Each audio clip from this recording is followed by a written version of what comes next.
हर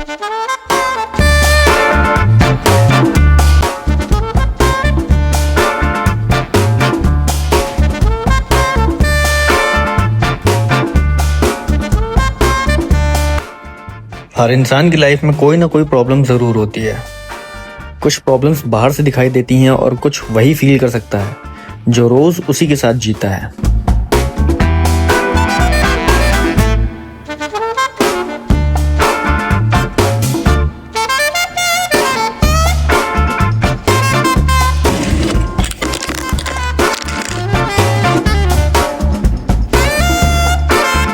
और मेरी लाइफ में ऐसी बहुत सारी चीज़ें हैं जो शायद किसी को नोटिस भी ना हो।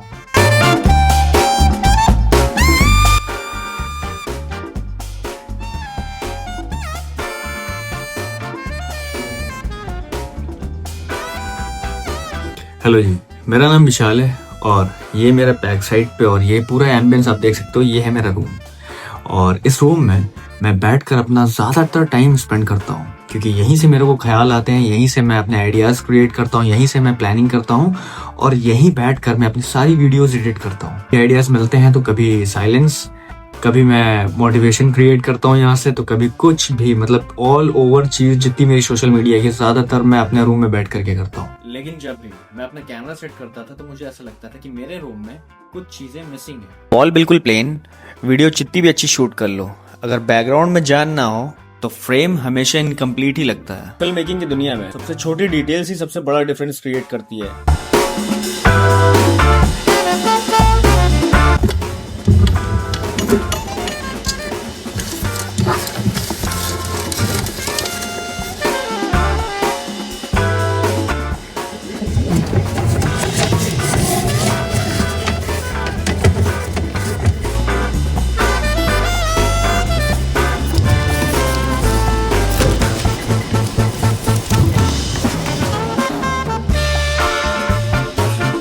कुछ हफ्तों पहले मैंने कुछ पोस्टर प्रिंट करवाए थे और ये कोई एक्सपेंसिव आर्ट वर्क नहीं है, तो बस ये कुछ ऐसी चीजें हैं जिन्हें देखकर मैं इंस्पायर होता हूँ।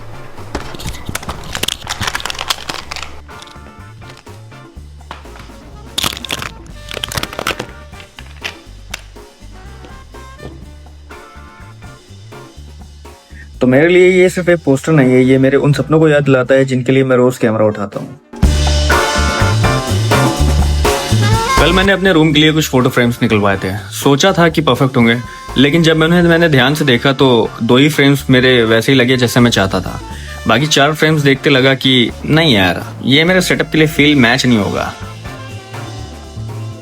शायद बहुत से लोगों के लिए छोटी सी बात होगी, लेकिन कंटेंट क्रिएट करते वक्त ये छोटी छोटी चीजें ना बहुत ज्यादा मैटर करती है, क्योंकि कैमरा सिर्फ फेस रिकॉर्ड नहीं करता, वो बैकग्राउंड भी रिकॉर्ड करता है और बैकग्राउंड ही मूड क्रिएट करता है। किसी का करे या ना करे भाई, आपके भाई का ऑलवेज। शायद इसलिए मैं कॉम्प्रोमाइज नहीं करता और कॉम्प्रोमाइज करने का कोई मतलब भी नहीं है। अब दोबारा मुझे ऊपर जाना पड़ेगा और 4 नए फ्रेम्स लेकर के आने पड़ेंगे। कभी कभी परफेक्ट रिजल्ट के लिए एक एक्स्ट्रा मेहनत करनी पड़ती है, लेकिन थोड़ा सा टाइम लगता है, थोड़े पैसे भी खर्च करने पड़ेंगे, लेकिन एंड में जब सब वैसे ही दिखता है ना जैसा मैंने इमेजिन किया था, तब लगता है कि हाँ, ये डिसीजन बेस्ट था। सारे पैसे बाबू इसके।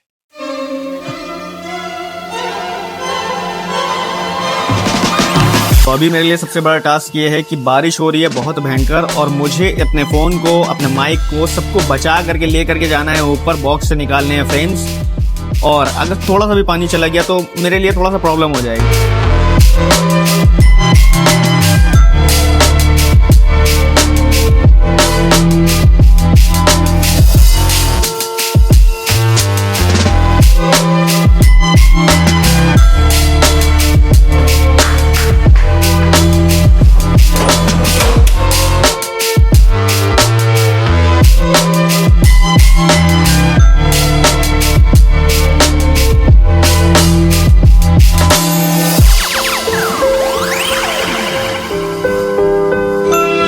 तो ये वही तिजोरी है जिसमें मेरे रूम के सारे राज बंद हैं, जिसको खोलने के बाद आज इस रूम की शान शौकत बढ़ जाएगी।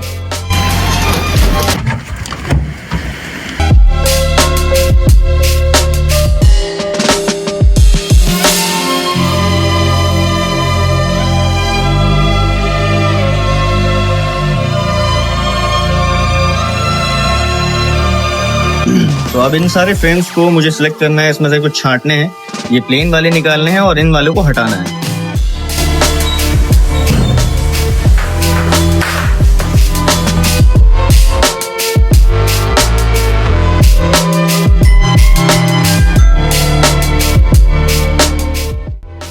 तो ये फ़ोटो फ्रेम सेलेक्ट करना कभी कभी मेरे लिए बहुत ज़्यादा मुश्किल हो जाता है, क्योंकि इन फ़ोटोज़ के पीछे मेरी एक फीलिंग है, शायद एक मेमोरी भी, और इसको मेरा एक सपना भी कह सकते हैं। लेकिन हर फ्रेम मेरी वॉल तक नहीं पहुंचने वाला था। और कुछ पिक्चर देख करके तो बस ऐसा लगा कि नहीं, ये वही फ्रेम है जो मुझे हर बार कैमरा ऑन करने के लिए मजबूर करेगा।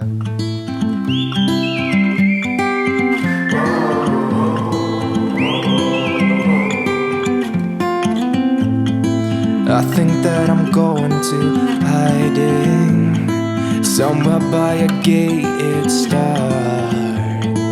Baby, they ain't never gonna find me.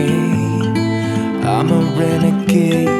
I could be the one who saved you from this heartbreak. तो ये मेरे हाथ में कुछ ऐसे पोस्टर्स हैं जिनको मुझे अपने फ्रेम्स में सेट करना है, जो बैक साइड पे हैं। और इसके बाद स्टोरी क्या है वो अभी मैं आगे कंटिन्यू करूँगा। Inside me, we could run away, we don't gotta stay. I can feel it, it burns inside me. Take away the pain, we can go insane. Trust me, I won't let you down. I won't let you down. Yeah, I won't let you down. I won't let you down. तो फिलहाल अभी सारे frames मैंने set कर दिए, लेकिन इनको थोड़ा सा मजबूत करने के लिए मैंने सोचा कि इसके ऊपर साइड में, मतलब बैक साइड पे टेपिंग कर दें, ताकि जब भी मैं वॉल पे टांगूँ तो वहाँ से इसके फ्रेम्स थोड़े बाहर ना आए और कुछ मतलब ढीले ना पड़े, क्योंकि ये बहुत पुराने फ्रेम्स हो गए। यूज़ कहीं और होते थे, लेकिन इनको आज मैं अपने रूम में यूज़ कर रहा हूँ।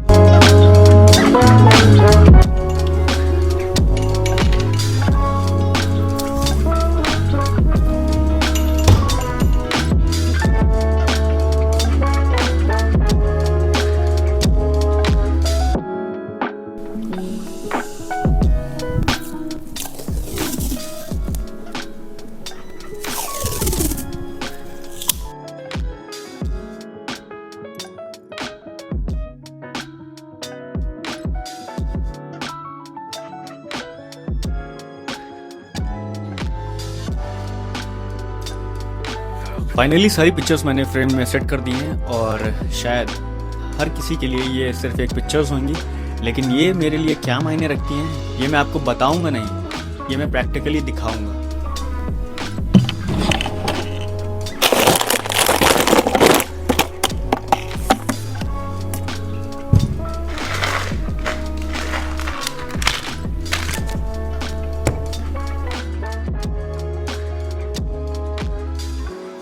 देखो, अगर मैं चाहता तो यहाँ पे कोई रैंडम पेंटिंग या कोई पोस्टर लगा देता, लेकिन मुझे रोज सुबह उठते ही कुछ यहाँ पे ऐसा देखना था जो मुझे याद दिलाए कि मुझे किस डायरेक्शन में जाना है।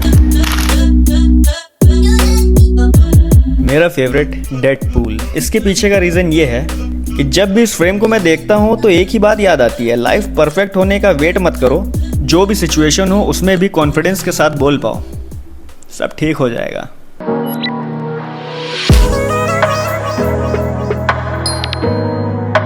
और ये पिक्चर मुझे याद दिलाती है कि इंसान कभी एक दिन में नहीं बनता, हर गलती, हर स्ट्रगल, हर फेलियर मिलकर उसकी शक्ल बना देती है। तो इसको भी मैं लगाऊंगा अपने फ्रेम में। और ये हॉर्स, इसे देखकर मुझे सिर्फ और सिर्फ स्पीड और पावर याद आती है। मुझे याद आता है कि लाइफ में कभी कभी बस दौड़ते रहना पड़ता है, चाहे रिजल्ट आज मिले या 1 साल बाद।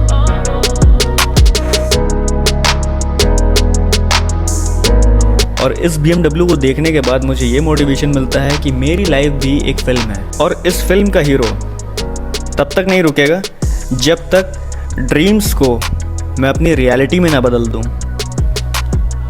और ये जो लड़की आप देख रहे हैं, लेकिन इसके पीछे का मोटिवेशन मेरा ये है, लोग अपनी ज़िंदगी को परफेक्ट बनाने के लिए भागते रहते हैं, और शायद इसी वजह से सबसे खूबसूरत चीज़ भी आर्ट है। तो क्या आप ये BMW देख रहे हैं? मुझे कार से ज़्यादा इसके पीछे वाला माइंडसेट पसंद है। माइंडसेट ही एक ऐसी चीज़ है जो मुझे यहाँ तक पहुँचाएगा। हर बार इसे देखूंगा ना तो अपने आप से एक ही सवाल पूछूंगा कि विशाल, तूने अपने सपने के लिए आज क्या किया?